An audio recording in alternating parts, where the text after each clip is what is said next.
Hello friends, welcome to our channel crime diary review. तो friends, क्या आप जानते हैं लखनऊ जैसे शहर में एक ऐसा हत्याकांड हुआ जिसकी वजह से पुलिस के ऊपर सवाल खड़े होने लगे थे। लोग कहने लगे कि जहां की पुलिस ही सुरक्षित नहीं है तो लोग कैसे सुरक्षित होंगे। आज की कहानी एक ऐसे दिल्ली पुलिस की है जिसने तो पूरी उसकी ज़िंदगी ही बदल दी। तो दोस्तों, आज हम बात कर रहे हैं रुचि सिंह केस के बारे में। तो ये कहानी शुरू होती है उत्तर प्रदेश के लखनऊ से, जहां पर पुलिस स्टेशन में जहां पर एक लेडी पुलिस अधिकारी। कहानी 12 फरवरी 2022 की है। वैसे रुचि सिंह की पोस्टिंग बाराबंकी में थी, लेकिन अभी इलेक्शन का माहौल चल रहा था तो पुलिस हेडक्वार्टर में लगी हुई थी और वहीं पर 28 साल की रुचि सिंह की इनका मूल निवास बिजनौर है। वह सभी लोग उनके परिवार के बिजनौर में ही रहते थे, लेकिन ड्यूटी की वजह से रुचि को लखनऊ में ही रहना पड़ता था। इन्होंने अर्जुन नगर में एक किराए का कमरा भी लिया था, वहीं पर रहती थी। 12 फरवरी को रुचि की भाभी उसे फ़ोन करती है और अभी रात के करीब 9 बजे के आसपास का समय था और रुचि कहती है कि उसकी ड्यूटी अभी ख़त्म हो गई है तो वो थोड़े देर बाद घर ही पहुंचकर उसको फ़ोन लगाएंगी। तभी भाभी ने बोला ठीक है। अब भाभी उसके फ़ोन का इंतज़ार करने लगी। करीब 1 घंटा बीत गया और रुचि ने अभी तक फ़ोन वापस नहीं लगाया था। भाभी को लगा कि यह भूल गई होगी और रुचि को फ़ोन करती है तो उसका फ़ोन बंद आता है। भाभी ने सोचा कि वह किसी काम में बिजी होगी। इसके बाद यह फ़ोन नहीं करते। 13 फरवरी का दिन शुरू हो जाता है। अब आज का संडे का दिन था और आज रुचि की ड्यूटी भी नहीं लगती है, ऐसा भाभी को लगता था। भाभी को कुछ काम था, इसलिए रुचि को कल रात से ही भाभी फ़ोन लगा रही थी। उसके बाद से उसे जितनी बार भी फ़ोन लगाया गया तो उसका फ़ोन स्विच ऑफ ही बता रहा था। भाभी के पास एक और लेडी पुलिस अधिकारी का नंबर था, ये भी रुचि के साथ ही काम किया करती थी। भाभी ने कली को फ़ोन किया और रुचि के बारे में पूछा। आज संडे है, फिर भी हमारी ड्यूटी है और वो फिर भी नहीं आई है। तो फिर कली कहती है ठीक है, मैं उसके घर जाकर देखूंगी। भाभी कहती है कि वो कल रात से ही उसका फ़ोन बंद आ रहा है। तो फिर कली ठीक है बोलकर फ़ोन रख देती है और अपने ड्यूटी के बीच में ही रुचि को देखने नहीं जा सकती थी, लेकिन फिर भी उसने रुचि को दोबारा फ़ोन किया तो उसका फ़ोन बंद ही बता रहा था। शाम को जब कली की ड्यूटी से छुट्टी होती है तो फिर वो रुचि के घर जाती है तो रुचि के घर पर ताला लगा हुआ था। तो फिर वह मकान मालिक से पूछती है तो मकान मालिक कहते हैं वह कल रात ड्यूटी के लिए गई थी और फिर वापस आई ही नहीं है। मकान मालिक कहते हैं कि शायद वह अपने घर चली गई होगी। फिर उसके बाद कली ने रुचि के घर में फ़ोन करके सब कुछ बता दिया और रुचि के बारे में भी पूछती है तो वो कहते हैं कि रुचि अब तक तो घर नहीं आई है और आना भी होता तो वो अभी तक पहुंच जाती, अब तक घर तो पहुंच ही जाती। फिर लेडी कांस्टेबल कली ने एक पोस्ट बनाकर मीडिया में डाल दिया जिसमें रुचि के बारे में था। फिर वह पोस्ट बहुत ज़्यादा वायरल हो जाता है और हाई कोर्ट तक यह पोस्ट चला जाता है और वह बहुत नाराज़ होते हैं और इसकी वजह से पूरा डिपार्टमेंट की बदनामी भी हो रही थी। उस लेडी अधिकारी के रूल तोड़ने के ऊपर सवाल खड़े हो रहे थे। उसे सबसे पहले मिसिंग कंप्लेंट दर्ज कराना चाहिए, उसके बाद ही मीडिया पर पोस्ट करनी चाहिए थी। रूल तोड़ने के लिए उस लेडी पुलिस के तहत एक वार्निंग लेटर भी जारी किया गया। रुचि के घरवाले सभी पुलिस स्टेशन में ढूंढने लगे, कोई भी इस केस पर ढंग से काम नहीं कर रहा था। 2 दिन और बीत गया। 17 फरवरी का दिन आ गया। इसी दिन एक आदमी कहीं से गुजर रहे थे और उन्होंने 112 पर कॉल किया तो उन्होंने बताया कि लखनऊ में एक इलाका है जहां पर एक नाला है, वहीं पर एक बॉडी पड़ी हुई है। वो शरीर फिर उस बॉडी को पुलिस अपने पोस्टमार्टम के लिए ले गए। एक तरफ रुचि के घरवाले इधर उधर भटक रहे थे, अपनी बेटी को ढूंढ रहे थे और इसी शरीर का पोस्टमार्टम किया गया। 19 फरवरी को रुचि के घरवाले एक पुलिस स्टेशन में पहुंचते हैं और वो कहते हैं कि उनकी बेटी से 12 फरवरी को लास्ट बार उनकी बात हुई थी और इसके बाद से उसका फ़ोन स्विच ऑफ आ रहा है और वो कहीं गायब हो गई है, कहीं भी मिल नहीं रही है। फिर वहीं पर एक कांस्टेबल होते हैं जिससे उनका जान पहचान था और वो कहते हैं कि हमारी बेटी रुचि कहीं भी नहीं मिल रही है। तो फिर कांस्टेबल बोलता है कि यहीं 2 दिन पहले एक लड़की की लाश मिली है तो आप उसे जाकर एक बार देख लो। तो फिर वहाँ सभी घर वाले वहाँ पहुँच जाते हैं और देखते हैं तो उनका रोना पीटना चालू हो जाता है, क्योंकि वह उनकी बेटी के लाश को पहचान लेते हैं। तो फिर वहीं बाहर ही मीडिया वाले थे। उन्हें पता चलता है कि कुछ ही दिन पहले एक पोस्ट मीडिया पर डाली गई थी जिसमें एक लेडी कांस्टेबल थी और वो जो लाश मिली है वो उसी कांस्टेबल की है। तो फिर यह एक ब्रेकिंग न्यूज़ बन गया।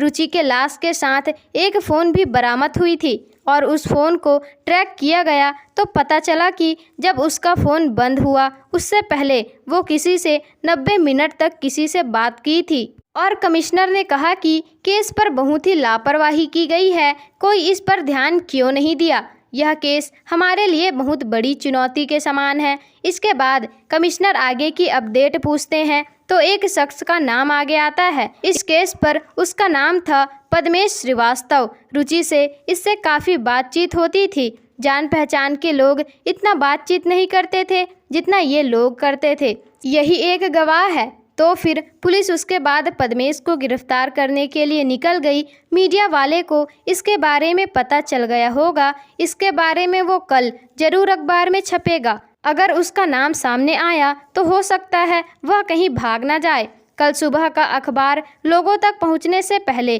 पद्मेश यहाँ होना चाहिए। और फिर वह 12 बजे रवाना होते हैं। फिर सुबह 4 बजे लखनऊ के पुलिस को इसके बारे में जानकारी पूछते हैं तो पता चलता है कि वह किसी कॉलेज में रहता है और फिर उसे उसके कॉलेज से ही गिरफ्तार कर लिया जाता है और फिर उससे रुचि के बारे में पूछा जाता है। तो फिर वह कुछ भी बता नहीं रहा था और जो भी बता रहा था वह सभी जवाब घुमा फिरा कर दे रहा था। और उसने ये भी कहा कि वो रुचि से किसी काम के सिलसिले में मिला था और पुलिस ने सारी चीज़ों का पता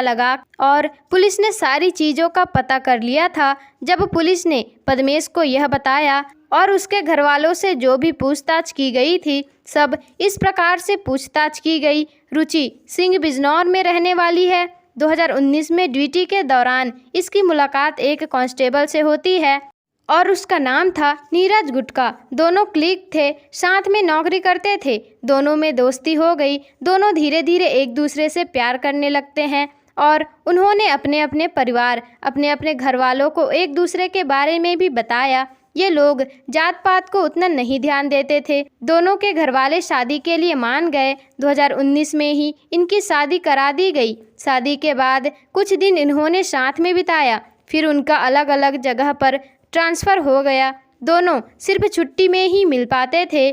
दोनों की मजबूरी थी कि ड्यूटी की वजह से दोनों को अलग अलग रहना पड़ रहा था। रुचि फेसबुक पर काफ़ी एक्टिव थी। 2019 में रुचि की मुलाकात पद्मेश श्रीवास्तव से होती है। ये रुचि के पोस्ट पर अच्छे अच्छे कमेंट्स करता था और फिर खुश होकर रुचि इससे फेसबुक पर बात करने लगी। दोस्ती गहरी हुई तो नंबर एक्सचेंज किया गया और बातें शुरू हो गई। पद्मेश भी अच्छा काम करता था, तहसीलदार था। रुचि की जब छुट्टी होती तो यह घर नहीं जाती बल्कि यह पद्मेश से मिलने चली जाती थी। नीरज को शक हुआ कि रुचि का इस आदमी के साथ कुछ तो चल रहा है, क्योंकि रुचि के पोस्ट पर कमेंट तो करता था। तो फिर रुचि पद्मेश से कहती कि नीरज को हमारे अफेयर के बारे में पता चल गया है। तो फिर पद्मेश कहता है कि तुम उसे डिवोर्स दे दो, नहीं तो तुम्हारी नौकरी भी चली जाएगी। तो फिर नीरज को भी यही सही लगा कि कौन ऐसी औरत के साथ रहना चाहेगा जिसका शादी के बाद भी किसी और के साथ अफेयर हो। फिर नीरज ने डिवोर्स के पेपर तैयार करवाया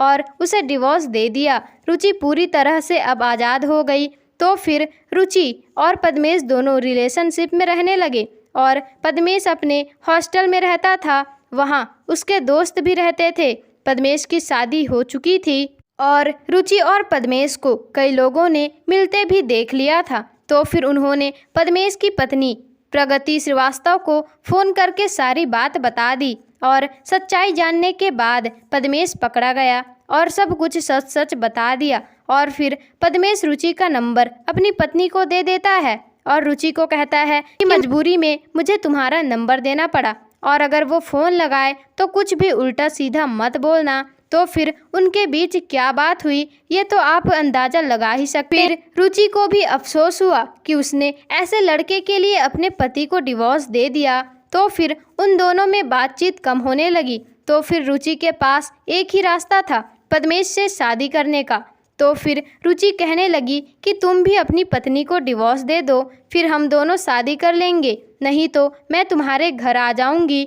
तो फिर वह बहुत डर गया और फिर उसने 12 फरवरी 2022 को रुचि को मिलने बुलाया। उसके साथ एक आदमी भी था। दोनों शाम को 6 बजे निकलते हैं और रात को 9 बजे पहुंचते हैं। फिर उसे रुचि को भी वहां उस जगह पर बुलाते हैं। तो फिर रुचि भी उस जगह पर पहुंचती है और आकर फ़ोन करती है जहां पर इन्होंने रुचि को बुलाया था। वह जगह बिल्कुल सुनसान थी, अंधेरा भी था। पद्मेश उतरता है और फिर रुचि को गाड़ी में बैठाता है, फिर नामवर को चाय लेने के लिए भेजता है और वो खुद दोनों बात करने लगते हैं। तो फिर नामवर चाय लेकर आता है। पहले इसने रुचि को चाय दिया, फिर पद्मेश को चाय में इसने बेहोशी की गोली मिलाकर दिया, जिसे पीकर रुचि बेहोश होने लगी। फिर पद्मेश उसका गला दबाने लगता है और रुचि मर जाती है। यह सब एकदम प्लान के मुताबिक हो रहा था और उसे वहीं के नाले में फेंक देते हैं। और पूछताछ के दौरान यह भी पता चलता है कि पद्मेश की पत्नी जब उसे घर से निकलते समय पूछती है कि तुम कहाँ जा रहे हो, तो फिर पद्मेश कहता है कि मैं तुम्हारी परेशानी को दूर करने जा रहा हूँ। फिर वो दोनों रात को 2 बजे घर आते हैं। प्रगति अपने पति का इंतजार कर रही थी और पुलिस इन तीनों को गिरफ्तार कर लेती है और यह केस कोर्ट में अभी भी चल रहा है। तो फ्रेंड्स, यह कहानी यहीं पर ख़त्म होती है। इस कहानी के बारे में आपकी क्या राय है हमें कमेंट करके ज़रूर बताइएगा। और भी इसी तरह की सच्ची घटना वाली कहानी आपको देखने हैं तो हमारे चैनल को सब्सक्राइब जरूर ही कर लीजिएगा, ताकि ऐसी ही सच्ची घटना वाली कहानी आपको आगे भी पता चलती रहे।